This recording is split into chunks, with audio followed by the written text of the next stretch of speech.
I understand what the state government's trying to do. They're trying to reduce the carbon footprints of construction. They're trying to be more environmentally friendly. But the problem with that is we're undergoing one of the worst housing affordability crisis in history. And for them to introduce these new basics laws, which would increase the cost of construction for about $30,000 to $50,000, it doesn't make sense. There's a lot of housing associations and industries that are trying to fight against it, but unfortunately it's part of the law. So it's good for the environment. It's not good for someone's back pocket. That's exactly right.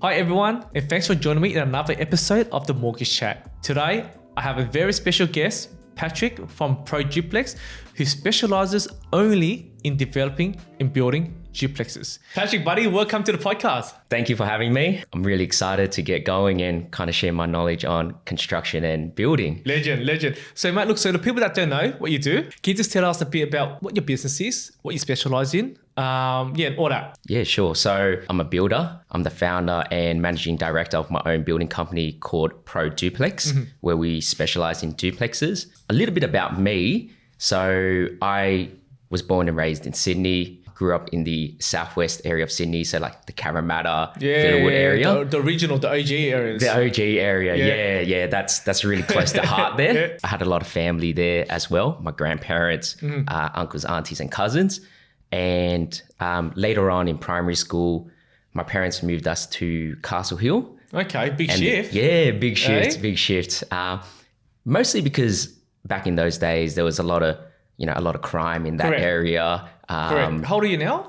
I'm 30 now. So you were back in the days, what, the 5T days, right? Yeah, that's right. So back in those days, so my parents, they're immigrants, so they came from nothing. But as they started to build their wealth through businesses, they made enough money, they moved us to Castle Hill, where it's a bit safer. Then we moved to Kellyville, which is now known as North Kellyville. Right. I pretty much grew up there for the rest of my young adult life. Yeah. Good. Because you've probably seen the big changes from before development, pre-development to what it is now, right? Yeah. Because back then it was like farmland. Yeah, at Kellyville. exactly. That was actually farmland, right? Yeah. So the funny thing about that was that we lived in the farmland areas. Right. So we had 5 acres. So you're loaded then. Yeah. So your parents are anyway. Yeah. They did really well for themselves. You know, they coming from an immigrant background, they worked really hard. They had businesses and they just killed it. Man, it's funny, right? Because I still remember when I was working in the bank back in 2014. How old was I back then? I think I was like 22, 23, something like that. Mate, living in the farm was like looked down on a bit.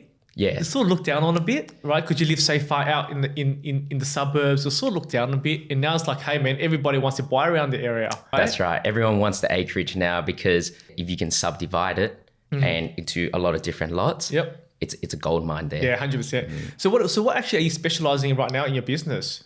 Yeah, so I only build and design duplexes. Right. So that's our specialty. So you say design, so you actually have a design team, is that what you're saying? We pair up with a list of architects that we like to work well with that also specializes in duplexes. And depending on the budget and the level of design quality that we look for, we'll choose those different architects. And is there a certain area, location that you like to specialize in? Yeah, of course. So we love the Parramatta City Council area and the Ryde City Council area, as well as the City of Canada Bay. Those areas, we love to specialize in those areas because those areas tend to have high-end architectural homes. We like to pride ourselves as the high-end duplex builders, but we do service everywhere in Sydney. Yep. So you're rather the high-end, custom, luxury stuff more than the project stuff. Exactly right. Yeah. Right. So we just do high-end custom duplexes. Yep. And those areas are probably perfect for it, right? Because a lot of the houses around those areas are, your old knockdown house with red brick. Yeah. For first-time buyer that wants to buy in the area, just the land itself, what do you reckon? It's going to cost you $2 million?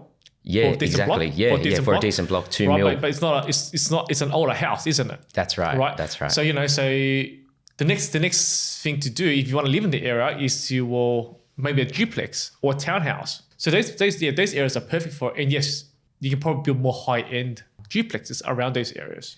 Yeah. That's got a market for it. Of course. So in those areas, you tend to have a lot of homes, old fibro homes or old red brick homes that are almost starting to become unlivable, right? So they have roof leaks, they have asbestos, and they're generally quite small as well, but they own quite large blocks of land. So anywhere between 600 square meters to 1,000 square meters.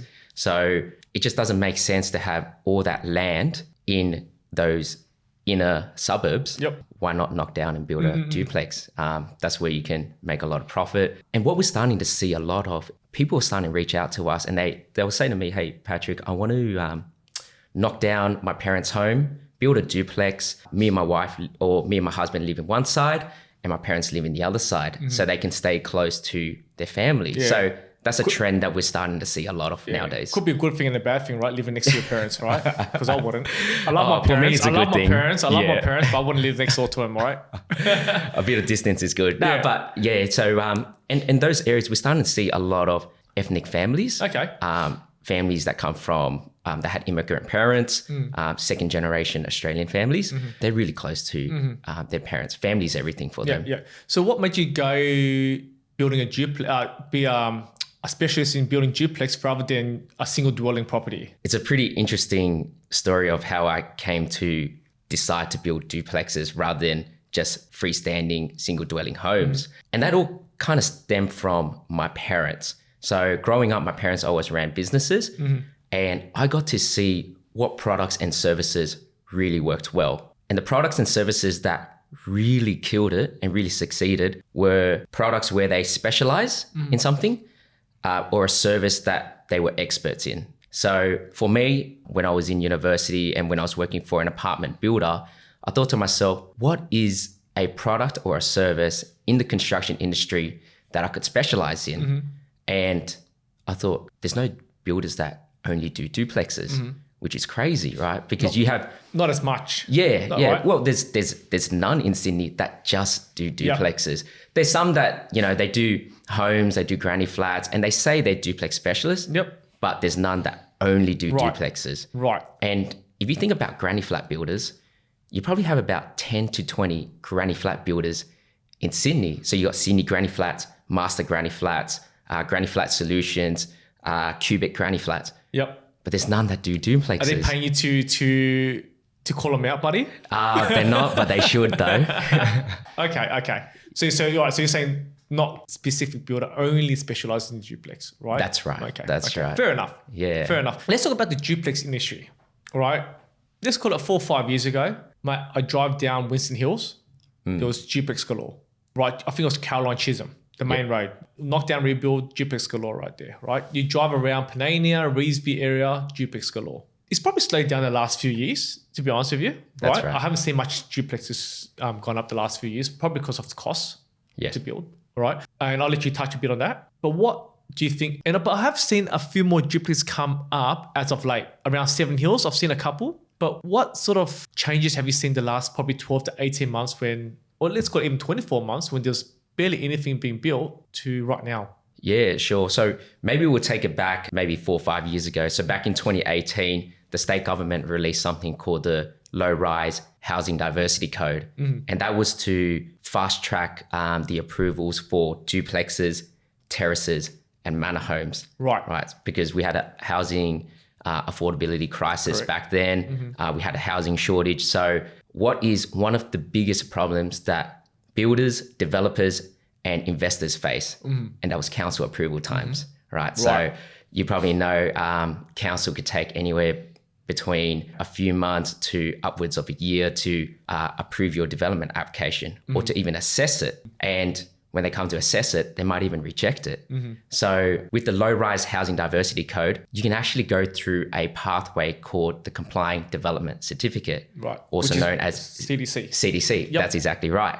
So as long as your duplex checks off all the boxes, so that's frontage, minimum lot size, building height, FSR ratio, and so on, as long as you satisfy all of those items, you can get it certified by a private certifier without having to go to council, and you can get approval in a matter of weeks. Because of that, all these builders, developers, and investors thought, this is great. Let's just start building duplexes. So that's why you saw probably a few years ago that it just skyrocketed. Duplexes started popping up everywhere.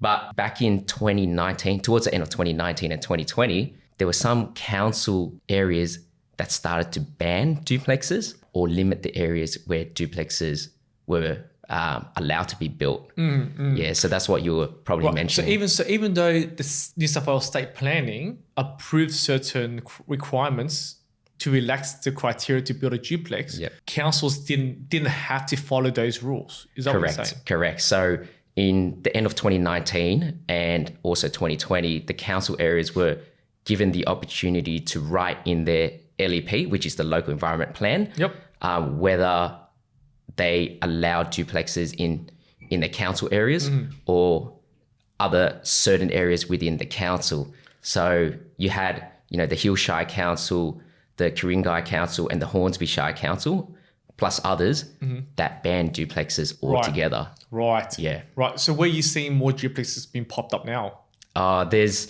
So I'm starting to see a lot in the Parramatta City Council area, Fairfield City Council, Sutherland Shire, and the Ryde City Council areas. Right. So they're really big there right now. I think what homeowners are starting to see is, if they're sitting on a 600 square meter plus block of land, they realize that why not turn it into a duplex? Well, let's talk about that a bit more, right? Sure. So what is the requirement to build a duplex? Yeah, so in terms of lot area, they vary from council to council. So for example, the Parramatta City Council requires 600 square meters. Okay. The Ryde City Council requires 580. Right.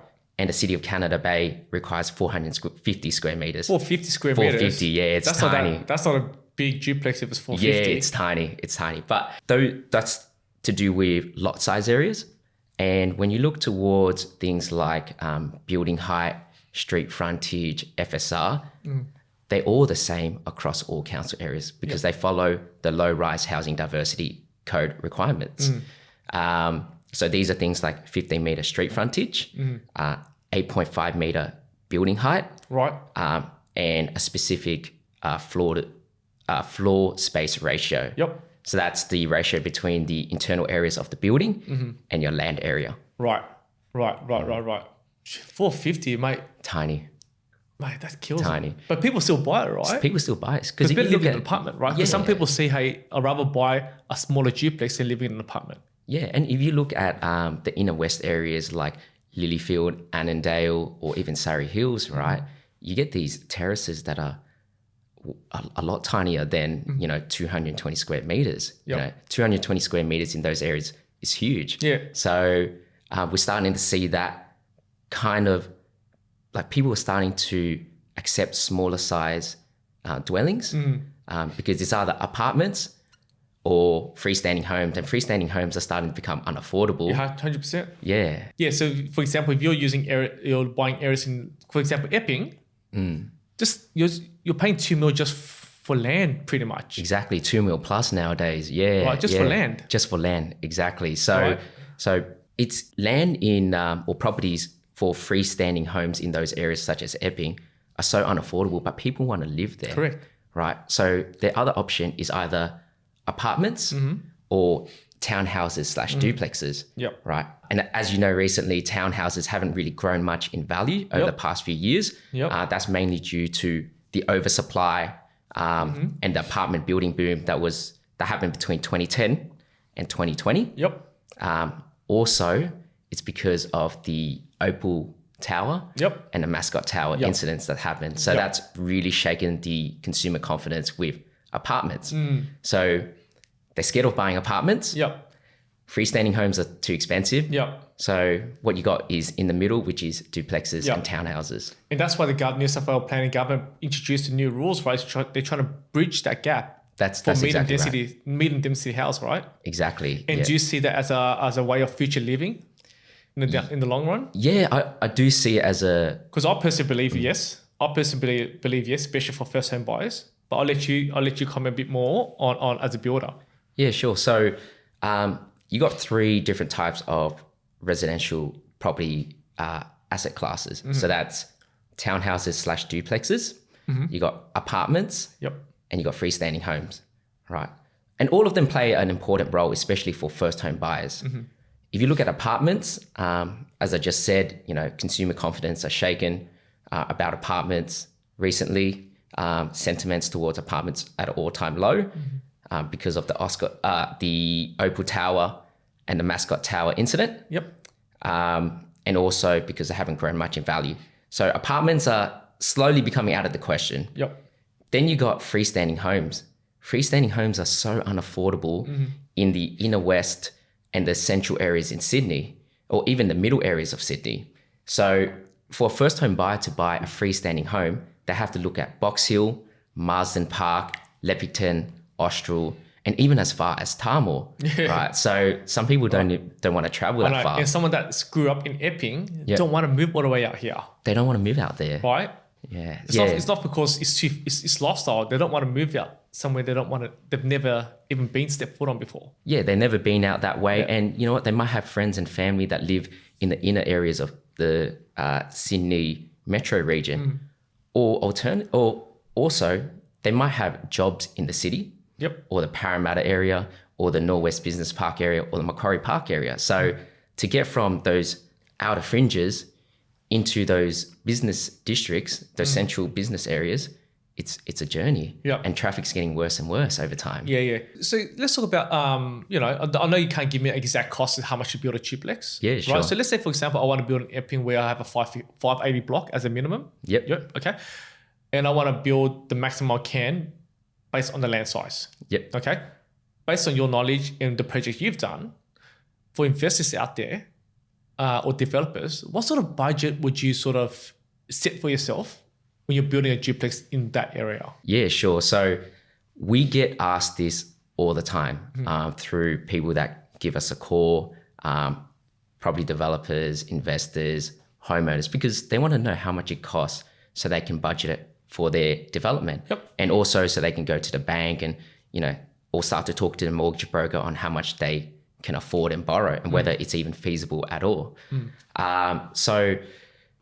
But the problem with that question is that it really depends on the design of your duplex, right? So an oven can cost anywhere between $300 to $17,000, right? And anywhere in between. Yep. So in saying that, the design of the duplex can really change the price. But if you're looking in the Epping area, you're probably looking for something that's mid to high end because the property price is so expensive there. So a good amount to allow for is between, I would say, $2,500 a square meter to build to $3,500 a square meter to build. So that's talking about the building area. Yep. So say, for example, the 580 square meter block, you're probably looking at anywhere between $1.2 to $2 million to build it. And that includes the development cost of it as well. 1.2 to 1.3.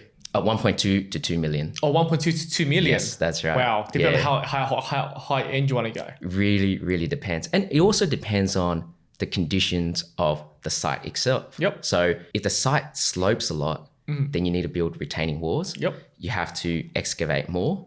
And when you excavate more, you might run into rock or contaminated soil. So that's an additional cost as well. Yep. So the cost of building really depends. Okay. So what's the difference of going with an independent builder like yourself, or also go to a major builder, a project builder, where I can build a duplex with them Yeah. as a project? So what would be the difference? Yeah, so the major builders, also known as project home builders, they have set designs that you can choose from.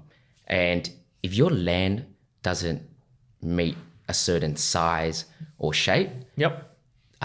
you might not be able to build the duplex that they have in mind. Right. But project home builders are great for people looking for a more affordable build. And it's great for people that are happy with their preset designs. Yep. Or their template designs.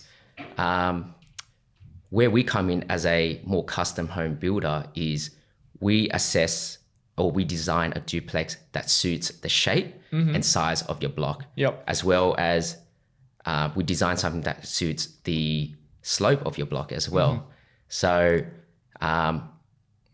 when you build in areas like Parramatta City Council, Ryde City Council, where land's already so expensive, you want to maximize what you build on there. Yep. You want to maximize the number of bedroom, natural light, bathrooms, car space, and everything in between. And sometimes with a project home builder, you might not be able to maximize that because you have to choose from their preset design. Yep. And that might not suit your block perfectly. So what sort of projects you having going on right now?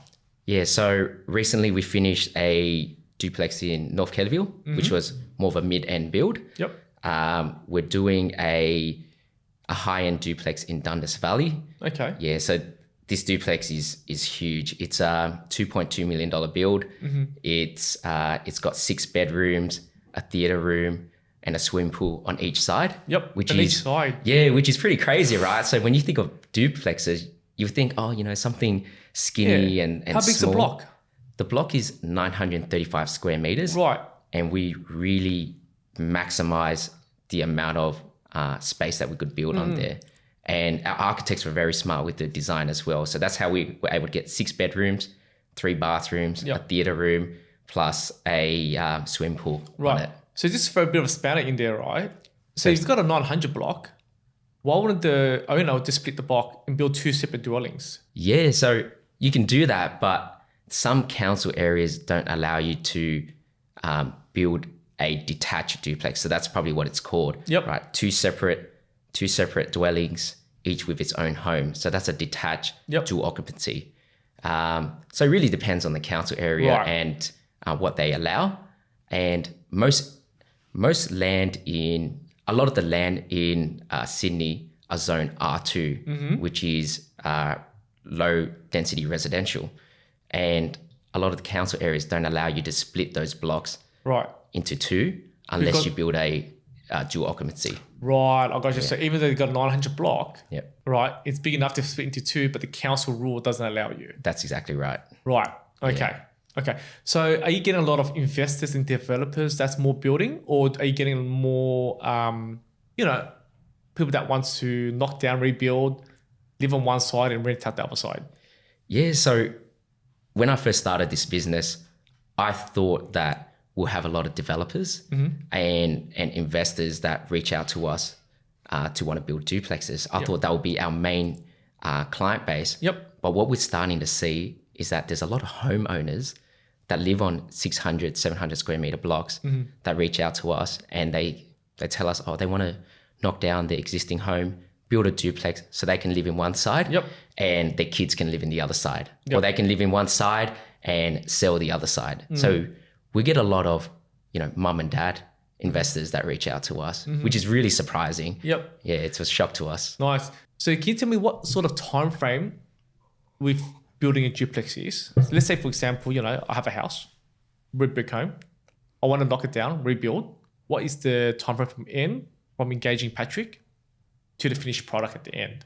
Yeah, sure. So the usual time frame that we tell our clients to allow for is usually about 12 months to 24 months. Right. And it really depends on the complexity of the build as well as how fast the clients make decision. So if the clients make decisions really slowly, they want to think about, the different types of tiles that they want to use, and they just spend a lot of time picking these designs and color choices, for example, then the project can drag out to 24 months. But if they're quick with their design choices, if they work with us really well, it could be as quick as 12 months altogether. Okay. So for anyone that's looking to develop the block of land in the future, especially in the areas that you specialize in, what sort of things should they be looking out for?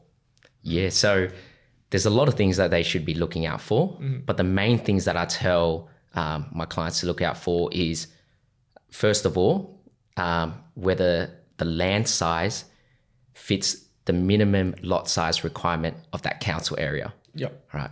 So usually depending on council area, it could be 450 square meters, it could be 580 square meters, it could be 600 square meters plus.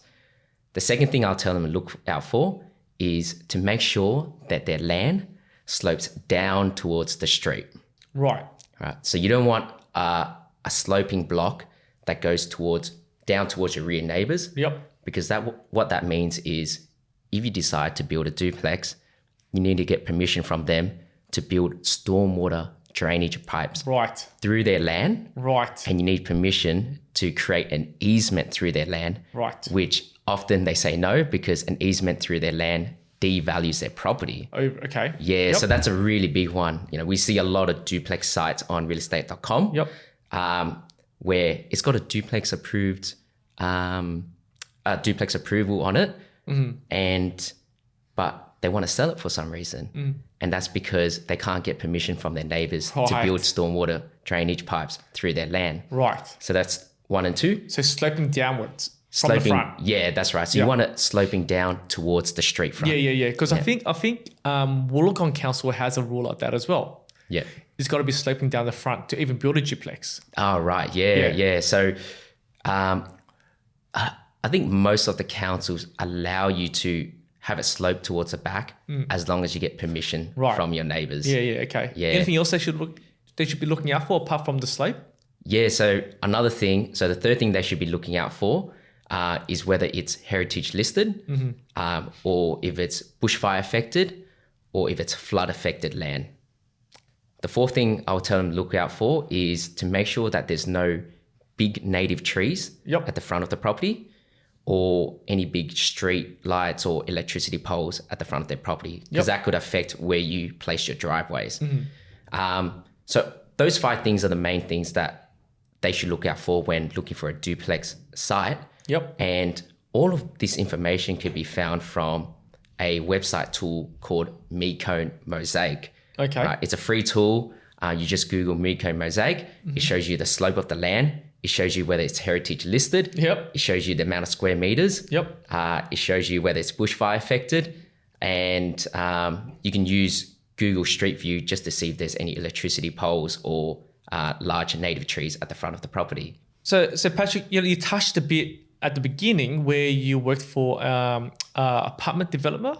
Yes. Apartment developer, right? So what sort of skill set have you transitioned from that workplace into now running your own business as a duplex builder? So, when I was in university, I worked for an apartment builder just for free work experience. All right. Okay. Yeah, because we needed, as part of our civil engineering qualification or as a requirement to get our degree, we needed to have 3 months of industry work experience. Right. So I would go around calling all these different building companies and I'll say, hey, my name is Patrick. Yeah. I'm a 3rd year civil engineering student. Yeah.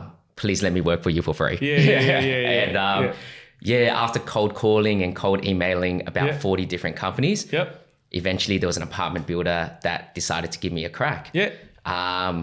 And I ended up working there for about 3 years. Yep. Also actually gave you a job afterwards. Yeah, that's right. So Nice. I stayed on with them. When I graduated, they gave me a full-time job. And it was really good there. It was really hard. Yep.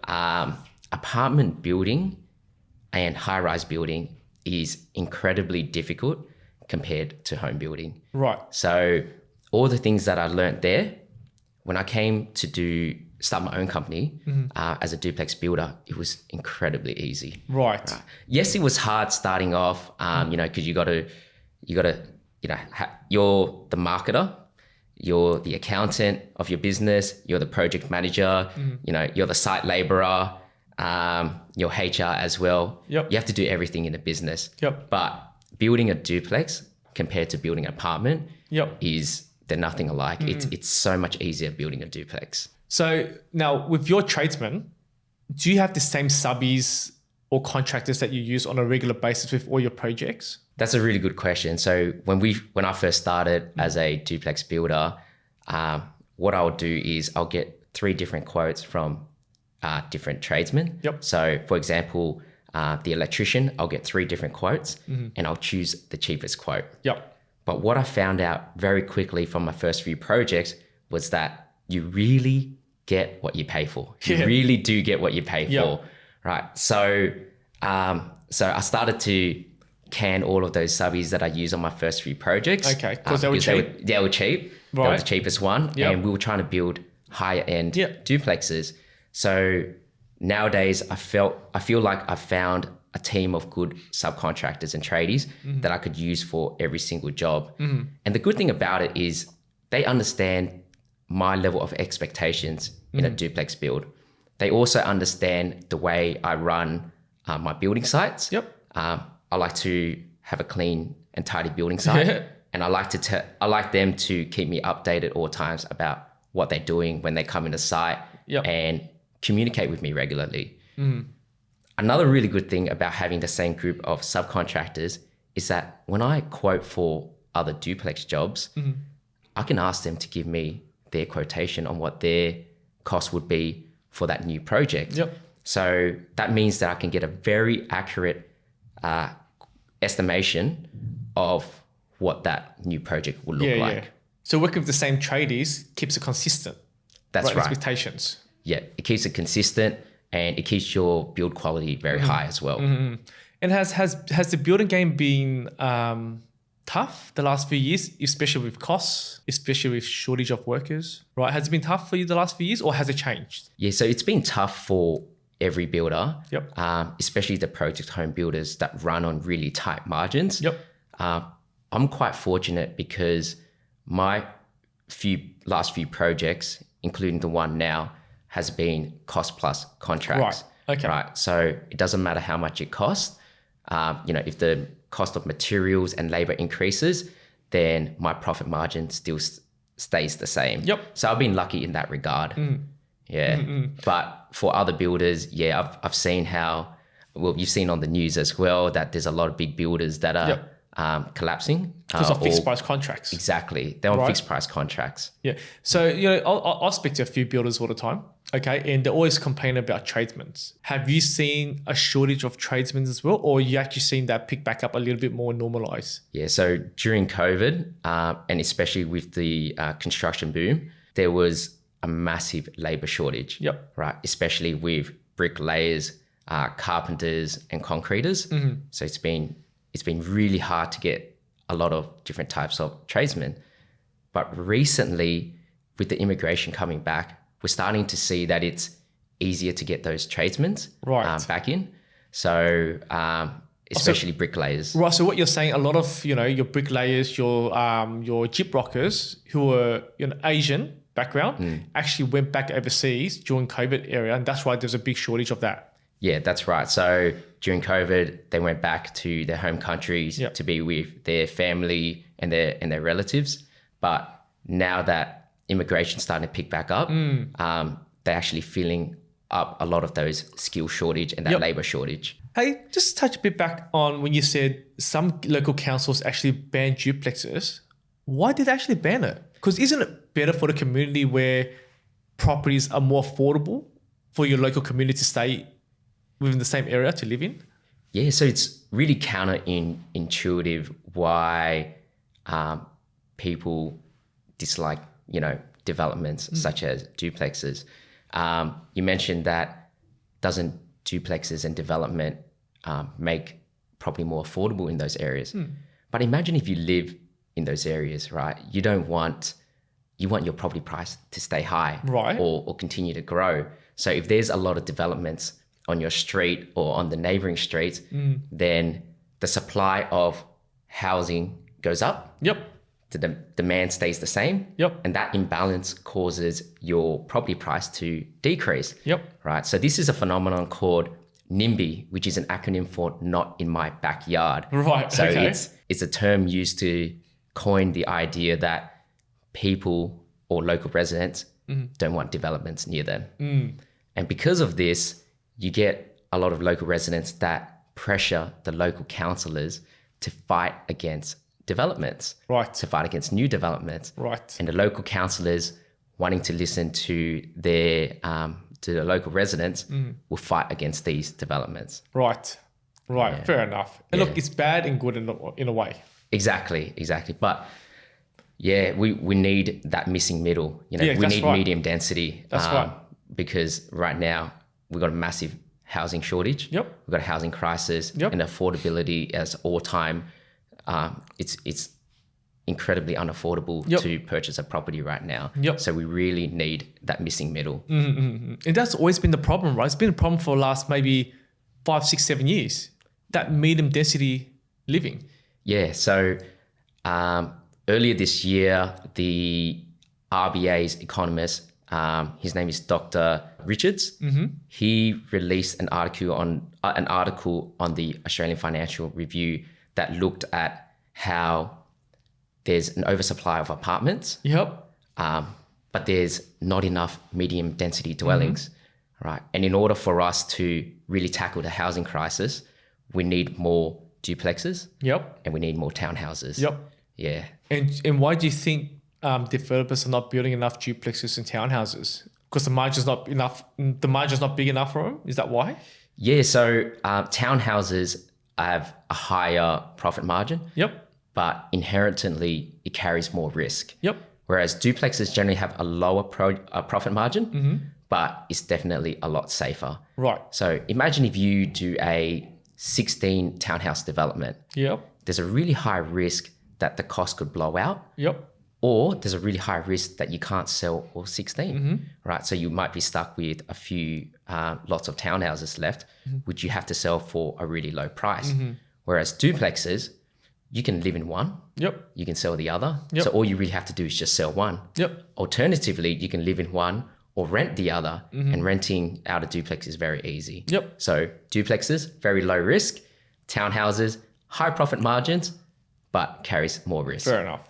Patrick, there's actually been a few changes in relations to the basic for the building code. Is that right? Yeah, So correct. what's actually happened? Because from my understanding, it's going to blow up the building cost even more in the future. Yeah, that's exactly right. So the changes happened a few days ago on October 1st, which requires new buildings to satisfy the new requirements for basics. Basics is essentially how environmentally friendly and energy efficient your home is. I understand what the state government's trying to do. You know, they're trying to reduce the carbon footprints of construction. They're trying to be more environmentally friendly. But the problem with that is we're undergoing one of the worst housing affordability crisis in history. Yep. And for them to increase, to introduce these new basics laws, which would increase the cost of construction for about $30,000 to $50,000. Yep. It doesn't make sense, does it? It doesn't make sense. Well, because number one, they're saying, hey, in the media, they're saying we're trying to make housing more affordable. But on the other end, on the back end, they pull on these new basic rulings that's going to increase the building costs, right? Yeah. But no one's really talking about the basic changes on the news. It is on the news, but it hasn't really blown up because it's not that exciting. Yeah, correct. Right, it's not that exciting. But there's a lot of housing associations and industries that are trying to fight against it. Yep. But unfortunately, it's been passed through legislation. Yeah, it's stamped already. It's stamped. Yeah, it's part of the law. So we have to adhere to these new energy efficient measures. It's good for the environment. It is good for the environment. Good for the right? environment. But not so good for someone's back pocket. It's not good for someone's back pocket. That's exactly right. What are you seeing in the next 12 to 18 months Yep. in the building industry? I mean, are you expecting more houses to be built? Do you think there's a slowdown? Do you think there's going to be, a oversupply of tradesmen because you're saying a lot of them's coming back from overseas? Yep. What are you seeing? Yeah, so over the next 12 to 18 months, I think what we'll start to see is a lot of tradesmen are coming back from overseas. So we'll get high levels of immigration, which means that the labor shortage would be cut down. Yep. Right. And as a result of that, the cost of construction will slowly start to go down. Yep. Unfortunately, inflation is still quite high. So the cost of materials are still going to go up, and cost of wages are still going to go up as well. So even though we have a lot of people coming back from overseas to fill the labor shortage, which is supposed to reduce the labor costs, Correct. wages are still going to go up. Yeah. So And why is that? Because it's too much work. exactly. There is a lot of work still happening around. It's slowed down for sure. Yeah. That's for sure, because interest rates are really high. So developers and builders are very scared to take on new projects. But Is that what you're seeing? A lot of people holding back? A lot of developers? I am seeing a lot of builders and developers holding back. But you do have a lot of savvy investors and developers that are still buying in this market. Yeah. And that's probably why house prices are still still increasing. Another thing I'm seeing is that a lot of my subcontractors are starting to reach out to me and asking me if I have any work for them over the next few months, because work is slowing down for them. Yep. Right? So that tells me that there's a lot less buildings. Yep. There's a lot of less construction that's happening. Yeah. Yeah. Wow. So that's actually not a good sign, is it? Yeah, it's not a good sign, especially now that we're going through a major housing shortage. Yep. There's not a lot of developments, so property prices are just gonna keep skyrocketing, and rental prices will keep skyrocketing as well. So you're seeing a bit of a downturn in the building industry in the long run. Yeah. Yeah. Okay. So Patrick, buddy, thanks for joining me today in the podcast. So just so our audience will know, where can they find you? Yeah, sure. So the best way to find me is through Facebook or Instagram. So we're at produplex.au. So Pro Duplex. Yep. Yeah, produplex.au. Alternatively, they can just Google us, find our company name Pro Duplex, and just give us a call there. And where are you based at, buddy? We're based in Parramatta. Fantastic. Yeah. Okay. So mate, Awesome. thanks for joining me, and we'll hope to hear from you soon. Awesome. Thanks for having me, Tony. Pleasure.